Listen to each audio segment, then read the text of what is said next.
License and registration. You ran that red light back there. People are dying on Brownsville Street. Traffic laws apply to everyone. Step out of the vehicle now. Please, every second counts. We have critical injuries waiting for us. Here's the dispatch. Look. The warm early morning of August 15th, 2024, should have been a routine shift for paramedic Sarah Mitchell and her partner James Rodriguez, both veterans with over 12 years of combined experience in emergency medicine who had seen practically everything a mid-sized city could present. It was 12:23 a.m. when they received a dispatch call about a 57-year-old man experiencing severe chest pain and difficulty breathing at an apartment complex on the east side of the city.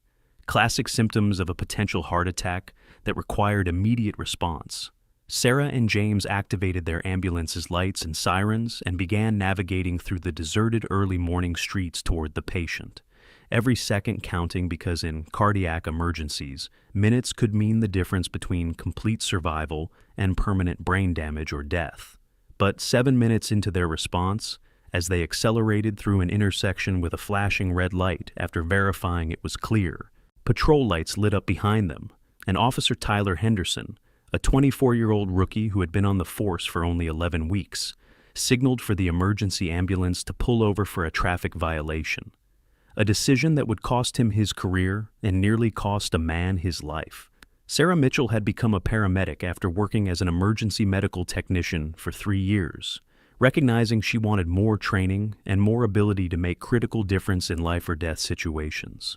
She had watched fellow paramedics make impossible choices under extreme pressure, had learned to stay calm when every instinct screamed panic, had developed precise judgment about when minutes mattered and when moments mattered. Sarah had 2 children at home and a husband who worked as a firefighter, so she understood from personal perspective what families experienced when loved ones faced medical emergencies.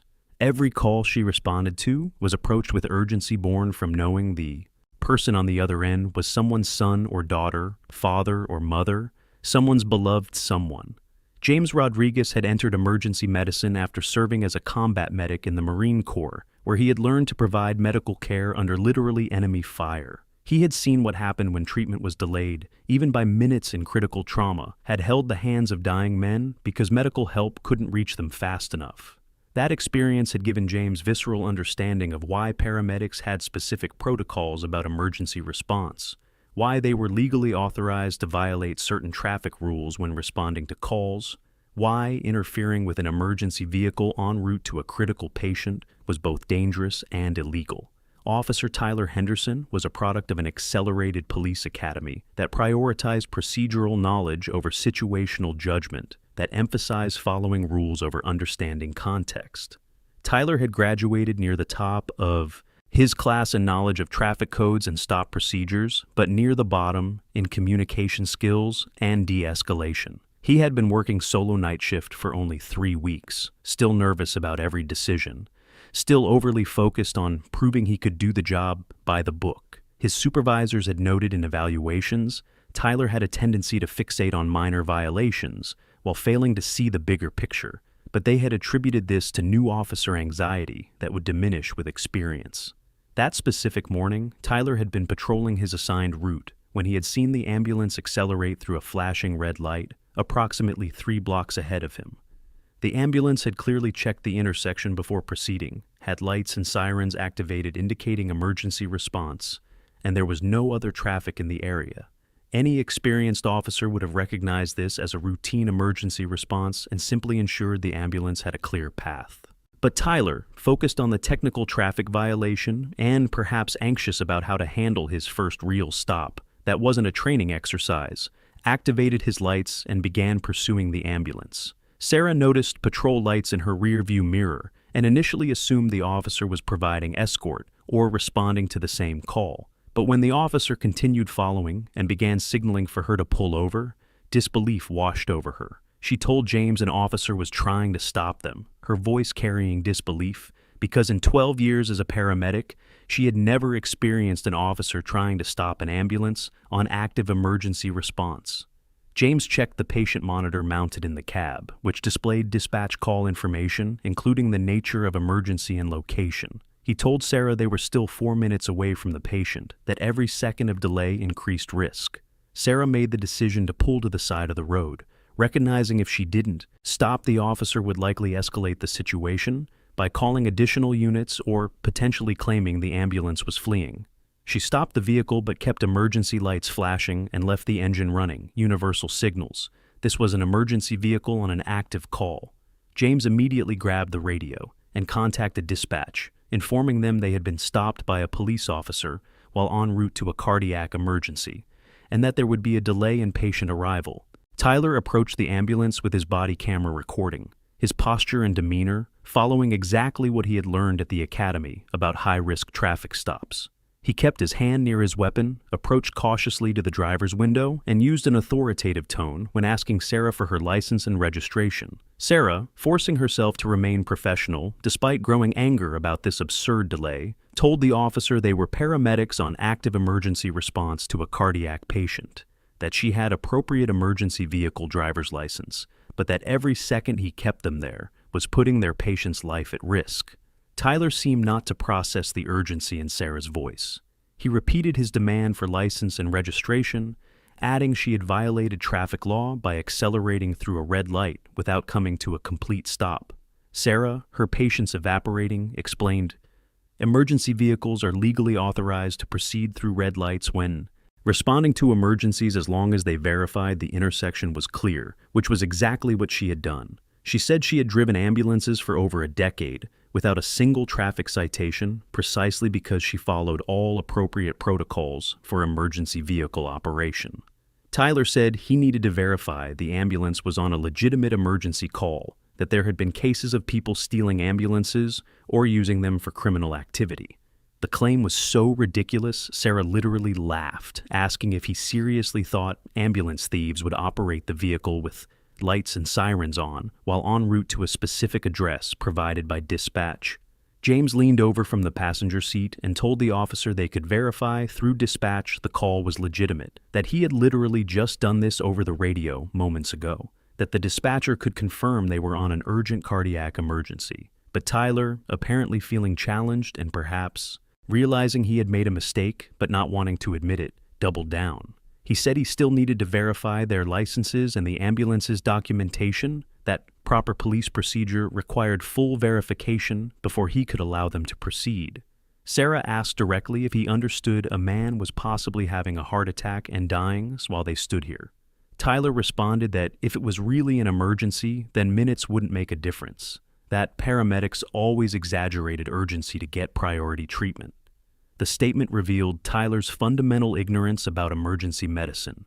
In heart attacks, every minute without treatment resulted in more heart muscle dying, increasing chances of permanent heart failure or death. The window for life-saving intervention, like defibrillation or emergency medications, was measured in minutes, not hours. Tyler's comment about paramedics exaggerating demonstrated not just lack of medical knowledge, but fundamental disrespect for professionals who saved lives daily. James, whose military patience generally allowed him to remain calm in impossible circumstances, felt anger rising. He told Tyler he had no idea what he was talking about. That time was absolutely critical in cardiac emergencies, that the officer was violating both law and basic decency by delaying their response. James grabbed the clipboard with the dispatch call and pointed to information showing the patient was a 57-year-old man with history of heart disease experiencing crushing chest pain radiating to left arm and jaw, classic symptoms of severe heart attack. Tyler looked at the paperwork but seemed unimpressed. He said he still needed to run a full system check on their licenses to ensure there were no outstanding warrants or certification issues. Sarah asked incredulously if he really planned to sit in his patrol car running routine checks while a cardiac patient waited. Tyler said proper procedure required full verification, that there would be no exceptions even for emergency vehicles. The statement demonstrated Tyler was more concerned with following procedure blindly than understanding context or using reasonable judgment. Sarah made a decision. She told Tyler calmly but firmly she was going to her patient now, that she had cooperated by providing identification, but that she was no longer participating in unnecessary delay of critical care. She said he was welcome to cite her after she treated the patient, that he could follow the ambulance to the hospital, and issue whatever citation he felt necessary once the patient was stabilized, but that she was leaving immediately. Tyler said she didn't have authorization to leave, that if she tried to drive away he would consider it fleeing a traffic stop. James intervened, his voice tight with barely contained anger. He said they had been more than reasonable, that they had stopped when signaled despite being on an active emergency that they had provided identification and explained the situation multiple times, but that they were not going to allow a poorly trained officer to cause potential death through ignorant obstinacy. James said if Tyler tried to physically prevent them from leaving, he would be interfering with emergency medical services, a serious crime that would result in Tyler facing criminal charges, especially if the patient suffered harm as a result of the delay. Tyler placed his hand on his weapon, a gesture that was captured perfectly by his body camera, and that would later be cited in multiple reports as dangerous escalation of an already absurd situation. He said if they tried to leave, he would have to take appropriate action to prevent them. Sarah looked at the 24-year-old officer with his hand on his weapon, threatening medical professionals, trying to reach a dying patient, and she realized the situation had crossed from simply frustrating to genuinely dangerous. Sarah grabbed her radio and contacted dispatch again, this time requesting a supervisor respond to the location immediately. She explained an officer had stopped the ambulance en route to a cardiac emergency, was refusing to allow them to proceed, and had now placed his hand on his weapon while threatening them. The dispatcher, clearly alarmed, said a supervisor was being contacted immediately, and that a second ambulance was being dispatched to the cardiac patient given the delay. The dispatcher also said the chief of police was being notified about the situation. Tyler, hearing the radio transmission, seemed to realize for the first time he might have made a serious mistake. His hand left his weapon, and he took a step back from the ambulance. But he didn't tell Sarah and James they could leave. Instead, he said they needed to wait for his supervisor to arrive to resolve the situation. Sarah said they had waited long enough, that every additional minute of delay was potentially killing their patient. James added a second. Ambulance was now being dispatched, wasting critical emergency resources because a rookie officer didn't understand law or medicine. The wait for Tyler's supervisor seemed interminable, though it took only 6 minutes. During that time, Sarah and James remained in the ambulance, engines running, emergency lights still flashing, both tormented by the knowledge a cardiac patient was now approximately 15 minutes without medical response when target response time for cardiac emergencies was 8 minutes. James monitored the radio obsessively, listening as the second ambulance was dispatched, as they reported arrival on scene, as they began assessing the patient Sarah and James should have reached 12 minutes ago. Tyler stood beside the ambulance, clearly uncomfortable, but still insisting they wait for his supervisor. When Sergeant Michael Torres finally arrived, he exited his vehicle with an expression mixing anger and disbelief. Torres was a 17-year veteran who had worked closely with paramedics at countless emergency scenes, who understood implicitly why interfering with emergency medical response was both dangerous and stupid. He walked directly to Tyler and asked for an explanation of what was happening. Tyler, his previous confidence crumbling under his supervisor's gaze, explained he had stopped the ambulance for a traffic violation, that the paramedics had been disrespectful and uncooperative, and that he had felt it necessary to detain them until a supervisor arrived to verify the situation. Torres listened to Tyler's explanation, then turned to Sarah and asked for her version of events. Sarah, maintaining professional composure despite seething anger, explained they had been en route to a cardiac emergency when Tyler stopped them, that they had provided identification and explained the situation multiple times, that they had repeatedly asked to proceed to their patient, but that Tyler had refused to allow them to leave and had even placed his hand on his weapon when they suggested departing. Sarah added the cardiac patient had now been without care for 15 minutes, that a second ambulance had had to be dispatched, wasting resources, and that if the patient suffered permanent harm or death as a result of this delay, there would be serious consequences. Torres asked Tyler if he had verified with dispatch the ambulance was on a legitimate emergency call. Tyler admitted he hadn't, saying he had wanted to verify the paramedics' licenses first. Torres closed his eyes and shook his head, clearly struggling to maintain professional composure. He told Tyler that interfering with emergency medical response was a violation of state law, that paramedics had specific legal authority to violate certain traffic rules when responding to emergencies, and that stopping an emergency vehicle with lights and sirens activated without extraordinarily good reason was precisely the type of judgment error that could end careers. Torres then turned to Sarah and James and said they were free to leave immediately, that he was profoundly sorry for the delay, and that there would be a full investigation of the incident. He asked if they still needed to respond to the original call or if the second ambulance had taken over. Sarah said the second ambulance was now on scene, but that she wanted to go anyway to provide additional assistance if needed. Torres told them to go, that he would handle Tyler and the paperwork. Sarah and James departed immediately, arriving at the emergency scene 19 minutes after initial dispatch instead of the 8-minute target response time. The second ambulance was already there, and paramedics Angela Chen and Marcus Williams were working intensively on the patient, Robert Davidson, who was in full cardiac arrest. Angela had been performing chest compressions while Marcus administered emergency medications and prepared the defibrillator. When Sarah and James arrived, they immediately joined the resuscitation effort, Sarah taking over compressions from an exhausted Angela, James assisting Marcus with airway management. They worked on Robert for 23 minutes on scene, performing multiple rounds of CPR and defibrillation. His heart finally returned to a rhythm, though weak and unstable. They transported him to the hospital, where emergency room staff continued treatment. Robert survived the heart attack, but suffered significant cardiac damage that would require bypass surgery and result in permanently reduced heart function. The cardiologist who treated Robert noted in the medical report, the delay in initial response likely contributed to the extent of tissue damage, that earlier medical intervention could have resulted in a better outcome.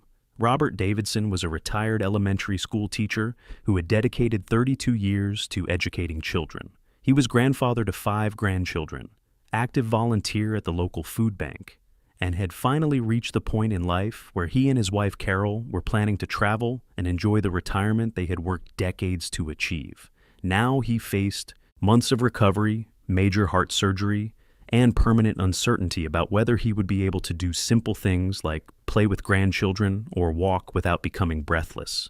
Carol, who had been with Robert when he began experiencing symptoms and had called 911, was furious when she learned the initial ambulance had been delayed by a police officer stopping them for a traffic violation. Sarah and James completed their shift, but immediately after returning to the station, they filled out detailed incident reports documenting exactly what had happened during Tyler's stop. They included timestamps of when they were dispatched, when they were stopped, how long Tyler detained them, and when they finally arrived at the patient. They also noted Tyler had placed his hand on his weapon when they suggested leaving, that he had made comments about paramedics exaggerating emergencies, and that he had demonstrated fundamental ignorance about emergency medicine and law regarding emergency vehicle operation. Sarah and James's supervisor, Chief of EMS Services Jennifer Martinez, read the reports with growing anger. Martinez had been a paramedic for 24 years before moving into administration, and she had seen her share of poorly trained officers interfering with medical responses, but never anything as flagrant as this. She immediately contacted Chief of Police William Morrison to express formal concerns about the incident and demand a full investigation. Morrison, already having been briefed by Sergeant Torres, assured Martinez that Tyler was being placed on administrative leave while a full investigation was conducted. Martinez also contacted the Davidson family, explaining there had been a delay in initial response due to unusual circumstances that were being investigated. Carol Davidson asked directly what had caused the delay. Martinez hesitated, not wanting to create legal problems prematurely, but decided the family deserved the truth. She explained the ambulance had been stopped by a police officer en route to Robert, that the officer had detained the paramedics for approximately 15 minutes, despite repeated explanations they were on a cardiac emergency. Carol was silent for a long moment, then asked if this delay had contributed to the extent of Robert's cardiac damage. Martinez said she couldn't make medical determinations, but that the cardiologist had noted in the report earlier, intervention could have resulted in a better outcome. Carol contacted an attorney within 24 hours. The attorney, a police misconduct specialist named David Chong, reviewed all available documents, including incident reports, medical reports, and dispatch timestamps. He also formally requested Tyler's body camera footage through a public records request. When the footage arrived a week later, it showed exactly what Sarah and James had described. Tyler stopping the ambulance with lights and sirens, paramedics explaining multiple times they were on a cardiac emergency, Tyler insisting on procedural checks despite obvious urgency, Tyler placing his hand on his weapon when paramedics suggested leaving. The police department's internal investigation was swift and conclusive. The internal affairs investigator assigned to the case, Captain Rebecca Walsh, conducted interviews with everyone involved, including Tyler, Sarah, James, Sergeant Torres, the second ambulance paramedics, and the dispatcher who had handled the call. Walsh also reviewed Tyler's body camera footage multiple times, dispatch records showing exact timestamps, and hospital medical reports detailing Robert's condition and treatment. Every piece of evidence pointed to the same conclusion. Tyler had committed a catastrophic judgment error that had violated state law, department policy, and basic common sense. Walsh discovered Tyler had received specific training during the academy on emergency vehicle operation and applicable laws. He had scored 92% on a written test on the material, demonstrating he knew the rules intellectually. But his academy instructor had noted in an evaluation, Tyler had a tendency to focus on rigid rule application without considering context or mitigating circumstances. The instructor had recommended additional training in situational judgment before Tyler was assigned to solo patrol, but the recommendation had been ignored due to critical staffing shortages in the department. More concerningly, Walsh discovered this wasn't the first time Tyler had demonstrated problematic judgment. 3 weeks into his solo time, he had cited an elderly driver for driving 5 miles per hour below the speed limit in a school zone during school hours, failing to recognize that driving below the speed limit was appropriate and safe behavior in that context. 2 weeks later, he had threatened to arrest a man for obstruction because the man had asked to see Tyler's badge number after Tyler had been rude during a routine interaction. Tyler's supervisor had addressed both incidents with him, but had treated them as minor training issues rather than a concerning pattern. Walsh's investigation report was devastating for Tyler and for the supervisors who had failed to recognize his deficiencies. Walsh concluded Tyler had violated multiple state laws and department policies. He had illegally interfered with emergency medical services, had detained paramedics without probable cause, had failed to verify with dispatch before stopping an emergency vehicle, and had dangerously escalated the situation by placing his hand on his weapon when paramedics suggested leaving. Walsh added Tyler's ignorance of law, and emergency medicine was no excuse given he had been specifically trained on these matters. More significantly, Walsh concluded Tyler's behavior had directly contributed to the worsening of Robert Davidson's condition. The 15-minute delay in initial medical response had resulted in additional heart tissue dying, damage that was likely permanent, and that would have been minimized if the ambulance had been allowed to proceed without interruption. Walsh recommended Tyler be terminated from the department, that his 3 supervisors, who had failed to adequately address his pattern of problematic judgment, face disciplinary action, and that the department review training policies to ensure future officers receive better instruction in situational judgment. Chief Morrison accepted Walsh's recommendations and terminated Tyler's employment effective immediately. He also imposed 2-week unpaid suspensions on the 3 supervisors and required them to complete additional supervisory training. Morrison issued a public statement acknowledging an officer from the department had inappropriately interfered with emergency medical response, apologizing to the Davidson family and to the EMS community, and promising training reforms to prevent similar incidents. Tyler attempted to appeal his termination through the police union, arguing he had merely been following standard procedure and that he hadn't intended to cause harm. But the union attorney, after reviewing video evidence and the investigation report, told Tyler his case was indefensible. The body camera footage clearly showed him ignoring repeated explanations from paramedics, insisting on unnecessary procedural checks despite obvious urgency, and escalating the situation by placing his hand on his weapon. The union decided not to proceed with the appeal, effectively ending Tyler's law enforcement career after only 11 weeks.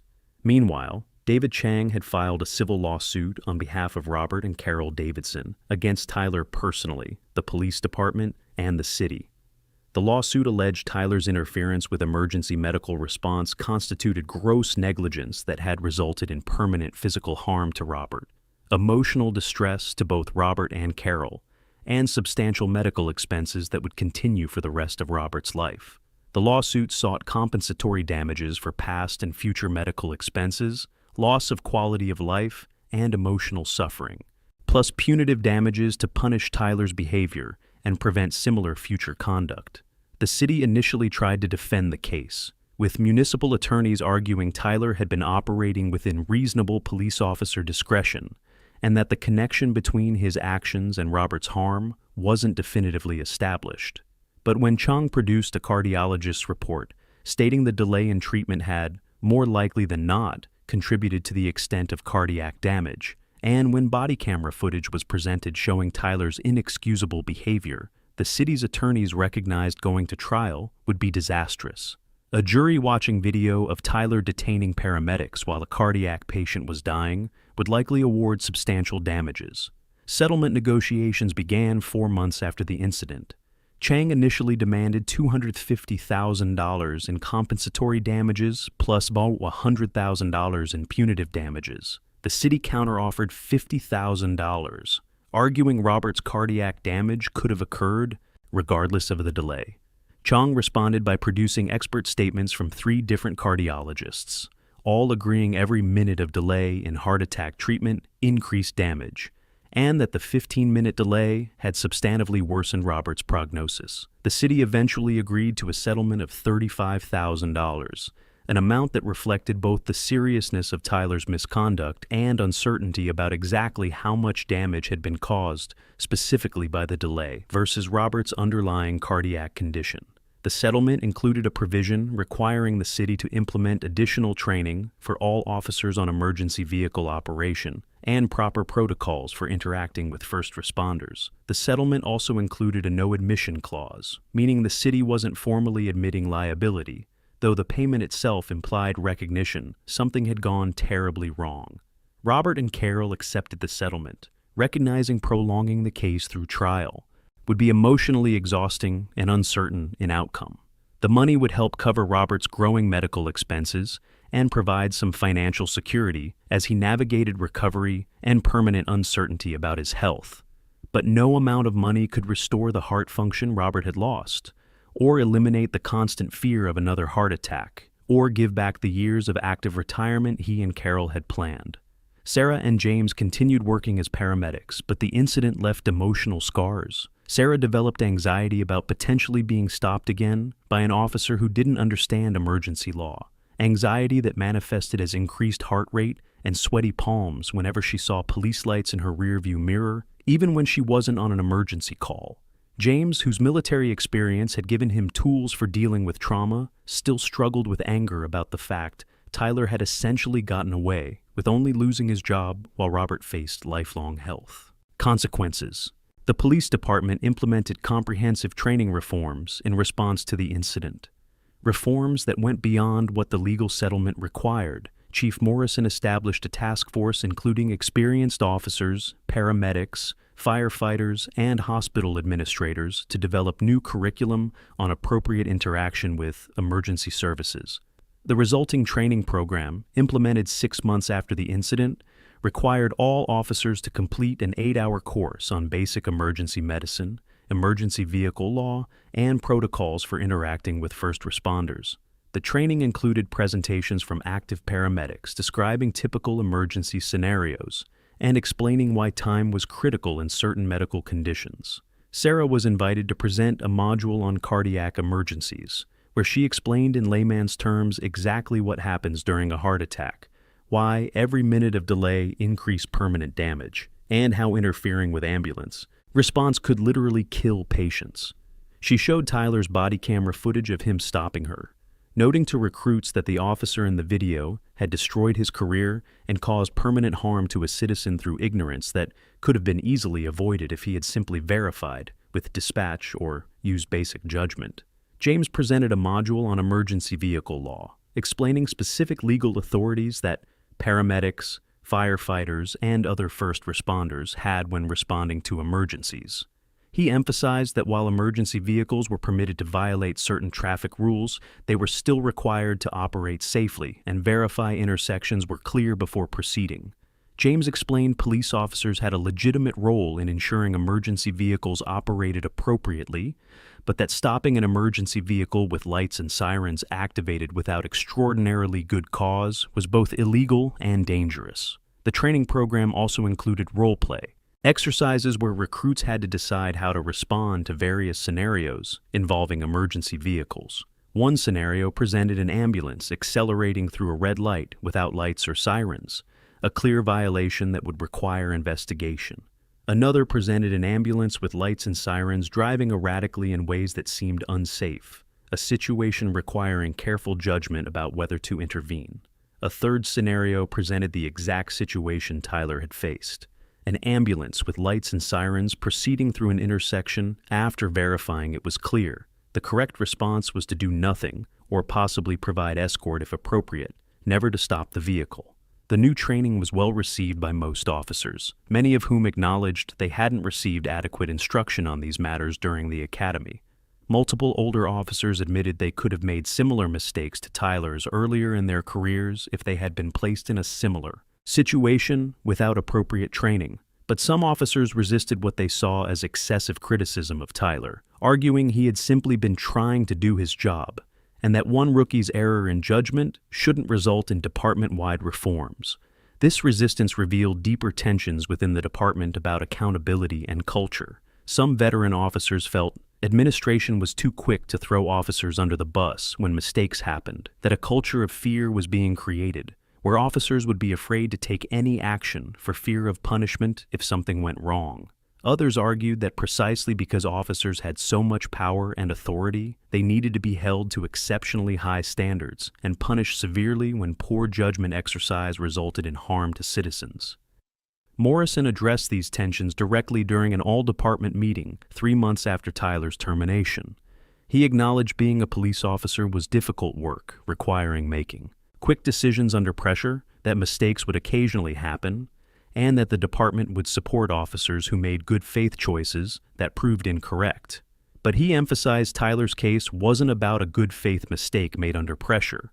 Tyler had had multiple opportunities to recognize his error and correct course, but instead had doubled down, ignored the paramedics' explanations, and dangerously escalated the situation. Morrison said this type of obstinacy combined with ignorance of basic law was unacceptable and would always result in termination. Morrison also addressed supervisors specifically, noting 3 supervisors had been disciplined not because Tyler had made a mistake, but because they had failed to recognize and address a pattern of problematic judgment before it escalated to a serious incident. He emphasized supervisors had responsibility to actively mentor junior officers, recognize warning signs when officers demonstrated deficiencies in judgment or temperament, and intervene with additional training or reassignment before citizens were harmed. Tyler attempted to find work in law enforcement in other jurisdictions, but discovered his termination after only 11 weeks, combined with the highly public nature of the case, made him essentially unemployable in the profession. Departments that considered his application invariably found the body camera footage during background searches, or heard about the incident through law enforcement networks. Most didn't even bother interviewing him, recognizing hiring an officer who had interfered with emergency medical response would be a public relations liability no department wanted. After 6 months of unsuccessful job searching, Tyler eventually accepted a position as a security guard at a shopping mall, work that paid less than half what he had earned as a police officer and carried a fraction of the prestige and authority. He remained bitter about his termination, feeling he had been scapegoated for a systemic problem of inadequate training. In a rare interview with a local newspaper a year after the incident, Tyler argued he had never received appropriate training in situational judgment, that the academy had focused on procedure memorization without teaching when to apply flexibility, and that he had been set up to fail by being placed on solo patrol after only 8 weeks of field training. There was some truth in Tyler's arguments. The police academy from which he had graduated was an accelerated 16-week program designed to address critical staffing shortages. The curriculum focused heavily on tactical skills, legal codes, and stop procedures, while spending relatively little time on de-escalation, communication, and contextual judgment. Academy instructors were primarily retired officers who had learned law enforcement in a different era and who tended to emphasize assertiveness and control over flexibility and discretion. But even acknowledging systemic failures in training, most observers, including Tyler's Academy classmates, noted he had received specific training on emergency vehicles and had scored well on tests on the material. The problem wasn't that he didn't know the rules, but that he had failed to apply them when faced with a real situation. Other officers from the same Academy class faced with similar scenarios had used appropriate judgment, suggesting Tyler's deficiencies were as much about temperament and capacity as about inadequate training. Robert Davidson underwent cardiac bypass surgery 4 months after his heart attack. The surgery was successful in the sense he survived and eventually returned home, but recovery was long and difficult. He spent weeks in cardiac physical therapy, relearning how to do basic activities without overtaxing his damaged heart. Doctors told him he would need to take multiple medications for the rest of his life, that he would have to avoid strenuous physical activity, and that he would have increased risk of future heart attacks and other cardiac complications. The emotional impact on Robert was perhaps even more significant than the physical limitations. He developed severe anxiety about having another heart attack, anxiety that manifested as panic attacks, where he misinterpreted normal physical sensations as signs of imminent cardiac emergency. He saw a therapist who helped him develop coping strategies, but the fear never completely disappeared. Robert also struggled with anger about the fact his condition had been worsened by the absurd decision of a rookie officer who hadn't even considered it important enough to verify with dispatch before stopping an ambulance. Carol Davidson became an unexpected advocate for emergency services reform after her family's experience. She began attending city council meetings, speaking about how Tyler's interference with paramedics had nearly cost her husband his life and had definitely caused permanent damage that would affect every remaining day Robert had. Carol argued the city needed to not just train police officers better, but also create more severe consequences for officers who interfered with emergency services. She proposed a local ordinance making it a felony for anyone, including law enforcement officers, to intentionally interfere with first responders without emergency justification. Carol's proposed ordinance initially faced resistance from the police union, which argued it would create unfair liability for officers making good faith judgments in difficult situations. But after Carol presented Tyler's body camera footage at a public council meeting, showing exactly how flagrant and unjustified his interference had been, opposition diminished. The city council passed a modified version of Carol's law 6 months after the incident, making it a misdemeanor to interfere with emergency services without reasonable cause, with enhanced penalties if interference resulted in physical harm to an individual needing emergency care. Sarah and James remained professionally involved in training efforts, becoming regular visitors at the police academy, where they educated recruits about the realities of emergency medicine. Sarah developed a particularly impactful presentation where she described a typical day as a paramedic, explaining the types of calls they responded to, the split-second decisions they made, and the emotional weight of occasionally losing patients despite best efforts. She always concluded by showing the footage of Tyler stopping her, noting that if Tyler had simply talked to any paramedic during his career, rather than making assumptions about them exaggerating, he never would have made the mistake that ended his career. James focused his training efforts on helping officers understand appropriate interagency collaboration. He explained police officers, paramedics, firefighters, and other first responders were all part of the same emergency response system, that they needed to work together rather than work against each other. James noted that at appropriate emergency scenes, paramedics often needed police protection while treating patients, that firefighters needed police traffic control while fighting fires, and that this cooperation only worked when each group respected the other's expertise and authority.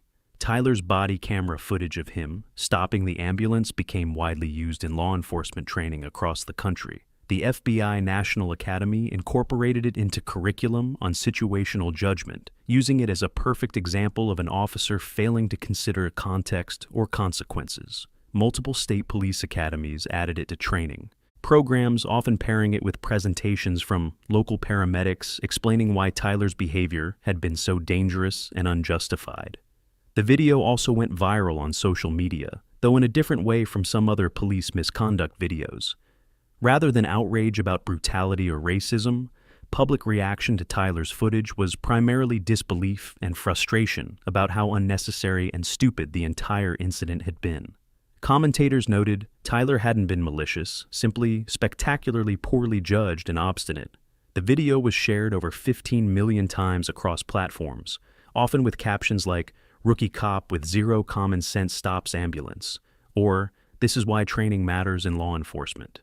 The EMS community embraced the video as an educational tool, using it in social media forums to educate the public about challenges first responders faced. Multiple paramedics shared their own stories of being delayed or questioned by officers who didn't understand. Emergency law, though few had experienced anything as extreme as Tyler's stop. The stories helped illustrate Tyler's incident wasn't completely an anomaly, but rather a particularly flagrant example of a broader problem of some people in law enforcement not understanding or respecting the role of other first responders.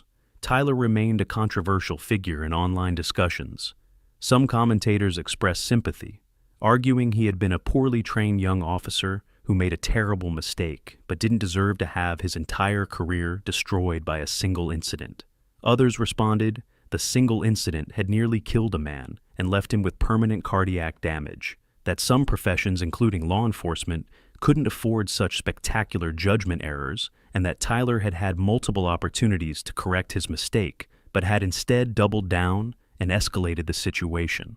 Robert continued to make gradual improvements physically, though he never recovered the level of heart function he had had before the attack. He learned to adapt to his new limitations, finding activities he could enjoy without overtaxing his heart. He spent time with grandchildren, though he couldn't run and play with them the way he had anticipated doing before the attack. He and Carol traveled, though they had to plan carefully around access to medical facilities and avoid destinations at high altitudes or that required strenuous physical activity. Robert eventually found some sense of purpose in using his experience to help others. He began volunteering with the American Heart Association, speaking about the importance of rapid response to cardiac emergencies. He shared his story at community awareness events, explaining heart attack symptoms, why calling 911 immediately was critical, and how devastating delays in treatment could be. Robert always noted he had been lucky in one sense because the second ambulance had arrived relatively quickly and paramedics had been able to save him, but that the unnecessary delay caused by Tyler had resulted in permanent damage he would carry for the rest of his life. 3 years after the incident, Chief Morrison retired from the police department. In his exit interview, he reflected on Tyler's case as one of the defining moments of his time as chief. Morrison said the case had forced the department to confront deficiencies in training and supervision that had existed for years, but had been left unaddressed because no serious incident had called attention to them. He noted that while he deeply regretted Robert Davidson had been harmed, systemic reforms that had emerged from the case likely prevented future victims from experiencing similar fates. Morrison's successor, Chief Angela Rodriguez, continued and expanded the training reforms that had been implemented. She established a formal mentorship program, pairing all rookie officers with experienced veterans who were specifically trained in teaching situational, judgment, and de-escalation. Rodriguez also implemented mandatory quarterly reviews during an officer's first year, where supervisors specifically evaluated whether the rookie demonstrated appropriate judgment in complex situations. Any officer flagged for poor judgment in multiple reviews would be moved from solo patrol to a more supervised position until they demonstrated improvement. Sarah Mitchell eventually left ambulance work, but not from burnout or trauma from the Tyler incident.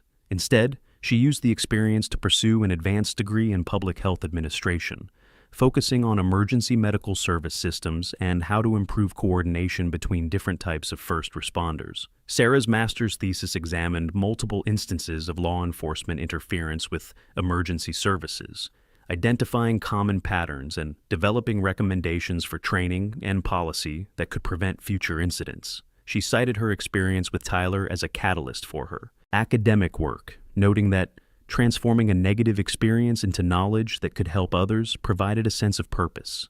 James Rodriguez remained an active paramedic, but became increasingly involved in training development. He worked with multiple regional police academies to develop simulation exercises where recruits and paramedics trained together on emergency response scenarios, learning how to communicate effectively and coordinate during high-pressure situations. James said these joint training sessions were crucial for breaking down barriers between different groups of first responders and building mutual respect that would prevent misunderstandings and conflicts. Tyler Henderson disappeared from public life after the incident, maintaining his security job at the shopping mall and avoiding media and social media attention. People who worked with him at his security employment described him as quiet and competent, but notably defensive when the subject of law enforcement was mentioned. Tyler apparently never publicly accepted full responsibility for his actions, continuing to feel he had been unfairly scapegoated. But whether this was true or psychological self-protection against confronting the full weight of how much damage he had caused, no one but Tyler himself could say. The incident had a ripple effect throughout the EMS community. Paramedics across the country reported that after Tyler's video became widely known, they experienced less harassment from police officers during emergency responses. Some officers explicitly mentioned having seen the video and not wanting to make the same mistake as Tyler. Others simply seemed more aware and respectful of the urgency paramedics operated under. This cultural shift wasn't universal, and occasional problems still occurred, but there was measurable improvement in how law enforcement interacted with emergency medical services. Legislation inspired by Tyler's case was introduced in multiple states, creating specific penalties for interfering with first responders. While not all proposals passed, the legislative discussions helped raise awareness about the importance of allowing emergency services to operate without unnecessary obstruction. Some states implemented enhanced training requirements for police officers, specifically addressing interaction with other first responders. Robert and Carol Davidson remained in their community, surrounded by friends and family who had supported them through Robert's recovery. They occasionally encountered Sarah or James at community events, and these reunions were always marked by mutual respect and shared recognition that all had been affected by the incident in ways that would continue shaping their lives. Carol often thanked Sarah and James for trying to reach Robert as quickly as possible, despite Tyler's obstruction, noting their dedication had saved Robert's life even if they couldn't prevent the permanent damage. The body camera footage continued serving as a training tool years after the incident, a permanent reminder of how quickly poor judgment could have devastating consequences. Each new generation of police recruits watched the video of Tyler stopping the ambulance and learned exactly what not to do when encountering emergency vehicles. And paramedics across the country continued responding to cardiac calls and other emergencies, always conscious that every second counted, that their expertise and urgency needed to be respected, and that interfering with their work wasn't simply inconvenient, but potentially deadly. The 15-minute stop on August 15, 2024, became a case study used in law enforcement training, EMS education, and public health for years to come. It served as a clear example of why situational judgment mattered as much as procedural knowledge, why first responders from different agencies needed to understand and respect each other's roles, and why obstinacy in the face of clear evidence could transform a minor error into a significant catastrophe. And it remained a reminder that behind every emergency call, every split-second decision, and every minute of delay, there was a real person whose life hung in the balance.